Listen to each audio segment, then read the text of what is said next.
ప్రియమైన దేవుని వారలారా, ఈ దినమున కొరకై దేవుడు మనకు ఏర్పరచిన వాగ్దానము 37వ కీర్తన 7వ వచనము.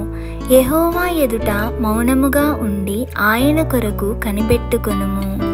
ప్రియమైన వారలారా, మనము అన్నిటికంటే ఎక్కువగా దేవుడు చెప్పేది వినడానికి ఆసక్తి కలిగిన వారముగా ఉండాలి. ఆయన చిత్తాన్ని కోరుకునే వారముగా, జ్ఞానము కోసము వేచి ఉండటానికి సిద్ధంగా ఉండాలి.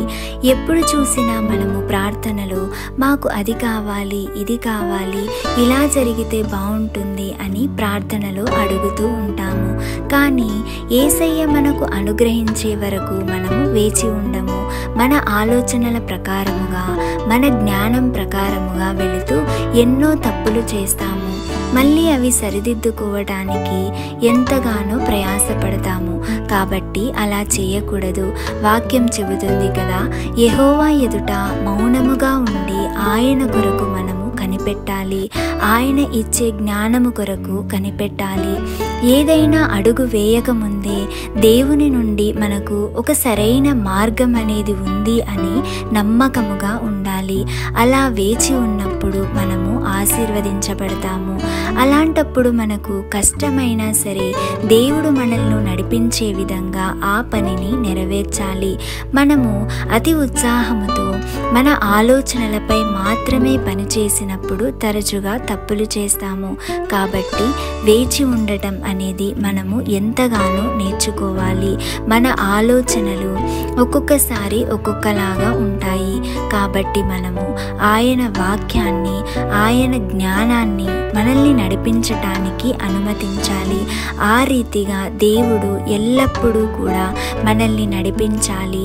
ఆయన నడిపింపు కొరకు మనము ఎల్లప్పుడూ ప్రార్థించే వారముగా ఉండాలి. అలాంటి స్థితిలో దేవుడు మనల్ని మంచి స్థానములో, ఉన్నతమైన స్థానములో నిలబెడతాడు. ఆ రీతిగా మనందరి జీవితాలు ఉండాలని ప్రార్థిస్తాం. ప్రార్థన. పరిశుద్ధుడవైన దేవా, కృపగలిగిన తండ్రి, మీ పాదములకు లెక్కలేని స్తోత్రములు చెల్లిస్తున్నాం ప్రభువా. అవును తండ్రి, ఈ ఉదయకాల సమయంలో ఈ రీతిగా మాతో మాట్లాడినందుకై మీకు స్తోత్రములు తండ్రి.